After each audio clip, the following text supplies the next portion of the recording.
प्यारे बच्चों, हम किट 5 परिवर्तन की परख में सामाजिक परिवर्तन इस विभाग की कहानियाँ और जानकारी सुन रहे हैं। पिछले सत्र में हमने यह अनुमान लगाने की कोशिश की कि एक शहर में क्या बदलाव हो रहे हैं, क्या होंगे, इसका असर क्या होगा और इस बढ़ते शहर के विकास के लिए इन बदलावों से निपटने के लिए क्या करना होगा। आज शहरी ज़िंदगी इस सत्र में हम एक ऐसे महत्वपूर्ण परिवर्तन के बारे में जानेंगे जिससे हमारे समाज में बहुत ही बड़े बदलाव आए और आज भी आ रहे हैं। यह परिवर्तन है शहरीकरण। आज की तारीख में दुनिया भर में शहरों में रहने वाले लोगों की संख्या बढ़ रही है। इस सत्र में हम शहरी ज़िंदगी के कुछ पहलुओं के बारे में बात करेंगे। ये बातें हम खट्टा मिट्ठा इस फ्लिपचार्ट के द्वारा जानने वाले हैं। इस फ्लिपचार्ट में कुछ फ्रेमों में जानकारी है तो कुछ में कहानियाँ हैं। इस फ्रेम में हम देख रहे हैं कि हमारे देश में भी शहरीकरण बढ़ रहा है। पिछले कुछ दशकों में शहरों में रहने वाले लोगों की संख्या काफ़ी बढ़ी है और आज तकरीबन देश की 30% आबादी शहरों में है।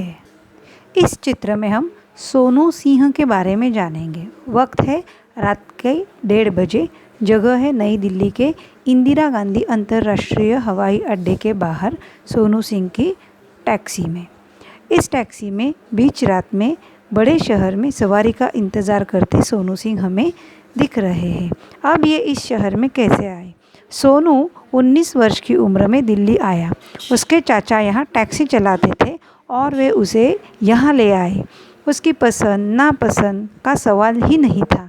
परिवार बड़ा हो गया, ज़मीन कम पड़ रही थी, पिताजी बूढ़े हो गए थे, 2 बड़े भाइयों ने खेती संभाली, पर खेती से सबका पूरा नहीं हो रहा था।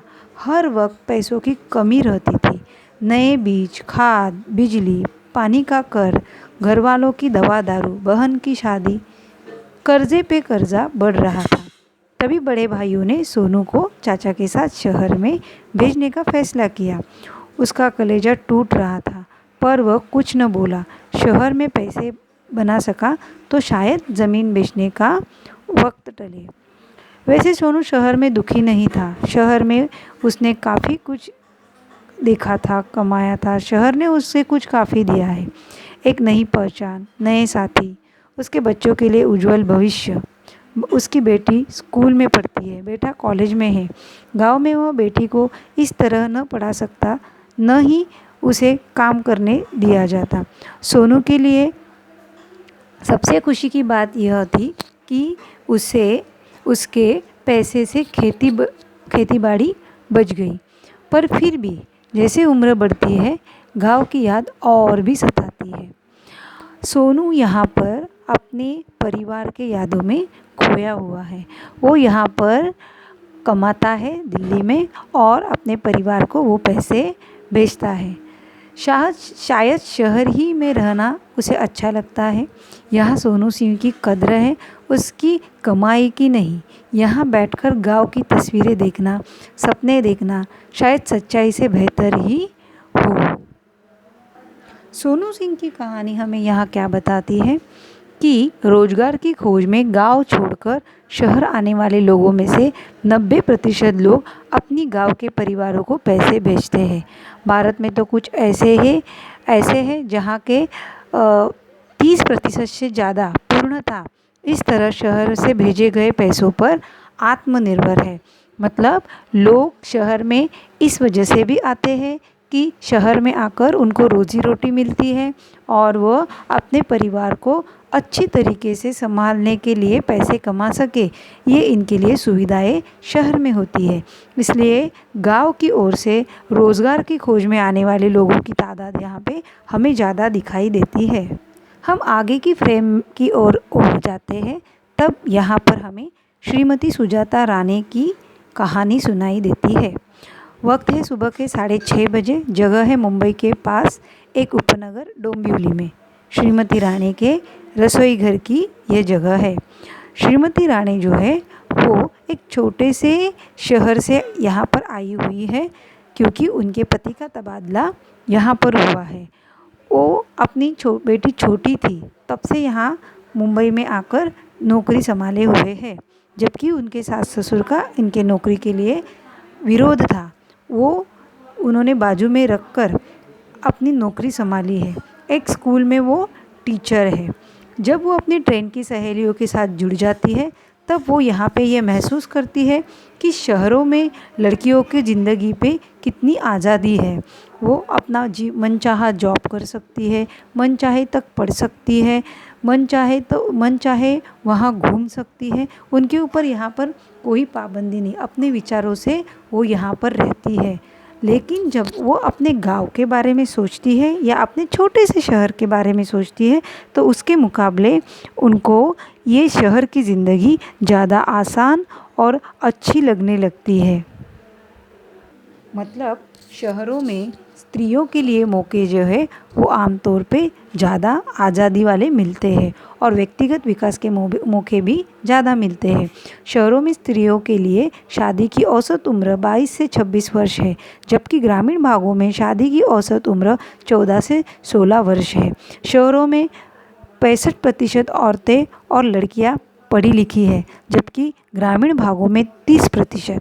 घर परिवार से अलग काम करने वाली स्त्रियों की संख्या भी शहरों में गांव की तुलना में काफ़ी ज़्यादा हमें दिखाई देती है। यहाँ पर हम देख रहे हैं नंदिता की कहानी। वक्त है भोर के 3 बजे। जगह है कोलकाता के हावड़ा पुल के पास की एक बस्ती। 1 महीने से नंदिता की माँ कोलकाता के अस्पताल में है। उसकी देखभाल के लिए नंदिता यहाँ है। हर रोज़ सुबह 3:30 बजे नंदिता उसकी ममेरी बहन और मामी के साथ उठती है और घर से 3-4 मिनट दूर के नल के ऊपर से पानी भरती है। अगर नल पर जल्दी न पहुँचे तो पूरे दिन का पानी भरा नहीं जाता। हर रोज़ नल के ऊपर खड़ी औरतों में लड़ाई झगड़े रहते हैं। इन चीखने चिल्लाने की आवाज़ों से नए दिन की शुरुआत होती है तो नंदिता बहुत बेचैन होती है। गांव में भी घर में पानी नहीं। पुकुर 10 मिनट की दूरी पर है। पुकुर यानी तालाब। गर्मियों में कभी कभार पुकुर सूख जाता है तो 35 मिनट चलकर नदी से पानी लाना पड़ता है।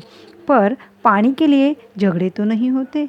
शहर में एक और समस्या यह है कि नींद पूरी नहीं पड़ती। टीवी देखते सोने में देर होती है और दिन शुरू होता है 3:30 बजे। पर सबसे बड़ी समस्या है संडास की।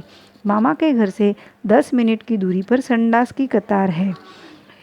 पर इतने गंदे हैं ये कि नंदिता को मिताली आती है और जब वहाँ जाओ तो तरह तरह के मर्द घूरते रहते हैं और कोई जगह नहीं। बस्ती के पीछे की नदी के किनारे को छोड़कर कोई जगह नहीं, पर इस गंदगी से वह बेहतर है। घर की औरतें साथ मिलकर रात के अंधेरे में वहाँ जाती है। गांव में तो संडास है ही नहीं, सभी खुली जगह पर जाते हैं। पर औरतों की जगह अलग है और मर्दों की अलग। शहरों में तो सुबह 4:30 बजे पुल पर गाड़ियों का आना जाना शुरू हो जाता है। उससे पहले जाओ तो ठीक, नहीं तो ऊंचे पुल पर से लोग देखते रहते हैं। मामा के घर वालों को इसकी आदत सी हो गई है, पर नंदिता के लिए ये हर रोज़ का नर्क सा अनुभव है। वह इसी इंतज़ार में है कि कब माँ ठीक हो और कब हम गांव लौटे। काश गांव में माँ के इलाज के लायक अस्पताल होता। ऐसे नंदिता अपने दिल ही दिल में सोच रही है, मामा के यहाँ के शहर की पूरी अवस्था देखकर। नंदिता की कहानी सुनकर हमें क्या लगता है कि शहरों में स्वास्थ्य व्यवस्था का प्रश्न बड़ा ही गंभीर है। शहरों की आबादी बढ़ रही है और साथ साथ शहरों में रहने वाले गरीबों की आबादी भी। आज शहर में 30% से भी ज़्यादा लोग दरिद्र रेखा के नीचे हमें दिखाई देते हैं।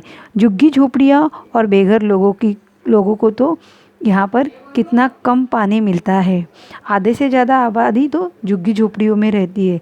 सरकारी और निजी ज़मीनों पर, रेल की पटरियों की बगल में, समुंदर के किनारों पर और सड़कों पर, और इन सबको नसीब है कुल मिलाकर शहर की ज़मीन का तकरीबन 6% भाग। आगे की कहानी में हम मिल रहे हैं हक्कूबाई शाह से परिवार से। वक्त है मध्य रात्रि के बाद वाला। जगह है मुंबई के बाहरी इलाके वसई में स्थित श्री शाह जी का फ्लैट। ये हो रहा है चित्र में कि उनकी माँ जी और उनकी बीवी जो हक्कूबाई की राह देख रहे हैं। हक्कूबाई मुंबई के एक छोर से दूसरे छोर में काम के लिए जाते हैं। भूरा बाजार नाम का इलाका है।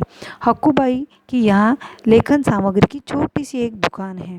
पहले वो परिवार के साथ दुकान के ऊपरी मंजिलों पर रहते थे, पर वहाँ की जगह छोटी होने के कारण वो अब वसई में रहने गए हैं। अब दिन में उनको पूरी एक ओर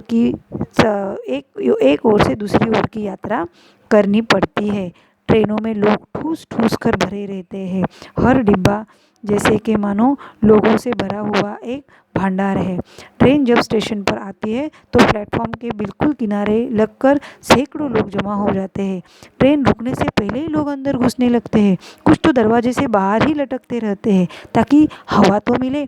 कुछ ट्रेन की छत पर सवारी करते हैं तो कुछ डिब्बों के बीच की जगह पर। हर रोज जान की बाजी लड़ाते ये लोग आते जाते हैं। अब हक्कूबाई के लिए परिवार के साथ वक्त बिताना महज सपना बनकर रह गया है। सुबह उठो तब बच्चे स्कूल जाने की गड़बड़ी में होते हैं और रात को लौटो तो बेचारे सोए हुए दिखाई देते हैं।